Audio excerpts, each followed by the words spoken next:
आर्या की जिंदगी में अब सबसे बड़ा तूफान आने वाला है, क्योंकि जलंधर ने उसे फंसाने के लिए ऐसी खतरनाक चाल चली है जिससे आर्या की इज्जत और रिश्ते दोनों खतरे में पड़ सकते हैं। लेकिन इस बार कहानी में बड़ा ट्विस्ट तब आएगा जब अनु और झेंडे सही वक्त पर आर्या के लिए ढाल बनकर खड़े होंगे। क्या अनु आर्या को जलंधर के जाल से बचा पाएगी? क्या झेंडे सबके सामने जलंधर का सच खोल देगा? पूरी कहानी जानने के लिए वीडियो को आखिर तक जरूर देखिए। और अगर आपको ऐसे धमाकेदार ट्विस्ट पसंद है तो वीडियो को लाइक करें, चैनल को सब्सक्राइब करें और अपने फैमिली फ्रेंड्स के साथ शेयर करना ना भूलें।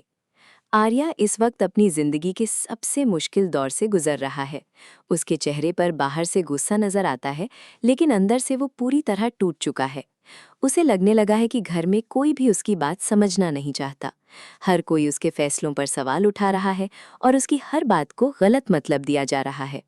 इसी कमजोरी का फायदा जलंधर उठाना चाहता है। जलंधर जानता है कि अगर आर्या को परिवार और अपनों से अलग कर दिया जाए तो उसे गिराना बहुत आसान हो जाएगा। इसीलिए वो एक ऐसी चाल चलता है जिसे आर्या सबकी नजरों में और भी बुरा बन जाए। जलंधर बहुत सोच समझकर आर्या को एक जरूरी काम के बहाने बुलाता है। वो आर्या को यकीन दिलाता है कि ये मुलाकात उसके भले के लिए है, लेकिन असल में वहां आर्या को फंसाने का पूरा जाल बिछाया गया होता है। जलंधर के आदमी पहले से ही सब तैयारी करके बैठे होते हैं। उनका मकसद साफ होता है कि आर्या को ऐसी हालत में दिखाया जाए जिसे सबको लगे कि गलती आर्या की ही है। जलंधर चाहता है कि आर्या गुस्से में आकर कुछ ऐसा कदम उठा ले जिसके बाद कोई भी उसकी सफाई पर भरोसा ना करे। आर्या को इस साजिश की भनक तक नहीं होती। वो पहले ही अंदर से परेशान होता है, इसीलिए जलंधर की बातों में छिपा जहर समझ नहीं पाता। जलंधर मीठी बातें करके उसके मन में और शक भरता है। वो आर्या को ये महसूस करवाता है कि सब लोग उसके खिलाफ हैं और उसे अपने हक के लिए अकेले लड़ना पड़ेगा। आर्या का दर्द और गुस्सा धीरे धीरे बढ़ने लगता है। यही तो जलंधर चाहता था। वो चाहता था कि आर्या अपने होश खो बैठे और फिर वो उसे सबके सामने गलत साबित कर दे। लेकिन दूसरी तरफ अनु को जलंधर की बातों और हरकतों पर शक होने लगता है।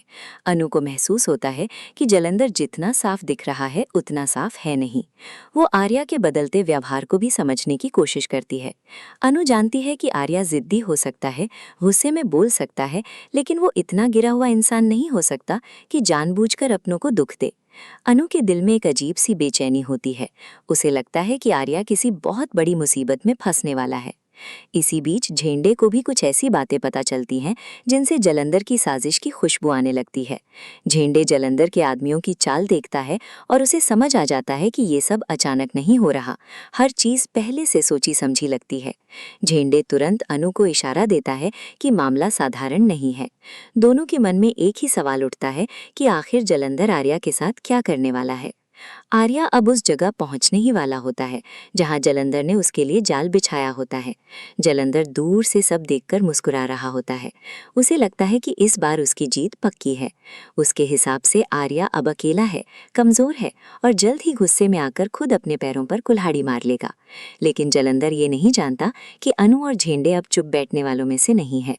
उन्हें सच का पहला धागा मिल चुका है और अब वे किसी भी कीमत पर आर्या को बर्बाद नहीं होने देंगे। अनु और झेंडे को जैसे ही पूरा शक होता है कि जलंधर आर्या को फंसाने वाला है, दोनों बिना देर किए एक दूसरे से बात करते हैं। अनु की आवाज में डर भी होता है और हिम्मत भी। वो साफ कहती है कि अगर आज आर्या को नहीं बचाया गया तो जलंधर उसकी जिंदगी और इज्जत दोनों खराब कर देगा। झेंडे भी समझ जाता है कि अब सिर्फ शक करने से काम नहीं चलेगा, अब कदम उठाना पड़ेगा।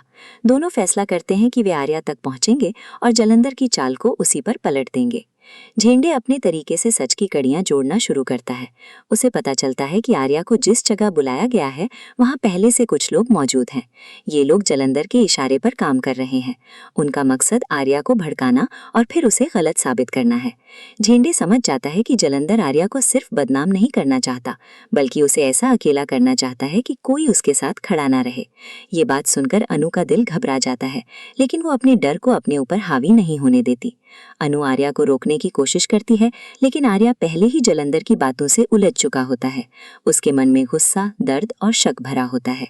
उसे लगता है कि शायद अब सच में कोई उसका अपना नहीं रहा। अनु उसे समझाना चाहती है कि जो वो देख रहा है वो पूरा सच नहीं है, लेकिन आर्या उस वक्त किसी की बात सुनने की हालत में नहीं होता। यही जलंधर की सबसे बड़ी जीत थी। उसने आर्या के मन को इतना कमजोर कर दिया था कि अब आर्या अपने ही लोगों की बात पर भरोसा नहीं कर पा रहा था। झेंडे अनु से कहता है कि आर्या को सिर्फ बातों से नहीं रोका जा सकता, उसे सच दिखाना पड़ेगा। झेंडे जलंधर के आदमियों पर नजर रखता है और एक बड़ा सबूत हासिल करने की कोशिश करता है। धीरे धीरे उसे पता चलता है कि जलंधर ने सब कुछ पहले से तय किया था। आर्या के खिलाफ झूठे इल्जाम लगाने की तैयारी थी। कुछ ऐसे कागज और बातें तैयार की गई थी जिनसे लगे कि आर्या ने जानबूझकर गलती की है। झेंडे को समझ आ जाता है कि अगर ये सब समय पर सामने नहीं आया तो आर्या पूरी तरह जलंधर के जाल में फंस जाएगा। आखिर वो पल आता है जब आर्या जलंधर के जाल में कदम रखने ही वाला होता है। जलंधर उसे और भड़काता है। वो चाहता है कि आर्या गुस्से में आकर कोई बड़ा फैसला ले ले, लेकिन तभी अनु और झेंडे सही वक्त पर आर्या के सामने खड़े हो जाते हैं। अनु की आंखों में आंसू होते हैं, लेकिन आवाज में मजबूती होती है।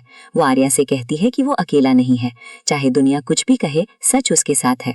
आर्या पहले हैरान होता है, फिर अनु की बातों में छिपा भरोसा महसूस करता है। झेंडे जलंधर की चाल का सच सामने रखता है। वो बताता है कि ये सब आर्या को बदनाम करने के लिए किया गया था। जलंधर का चेहरा उतर जाता है, क्योंकि उसे उम्मीद नहीं थी कि अनु और झेंडे इतनी जल्दी उसके खेल को समझ जाएंगे। आर्या पहली बार जलंधर की असली सोच को समझता है। उसे एहसास होता है कि जिस गुस्से में वो बह रहा था वही जलंधर का हथियार था। अनु उसे संभालती है और झेंडे उसके साथ मजबूती से खड़ा रहता है।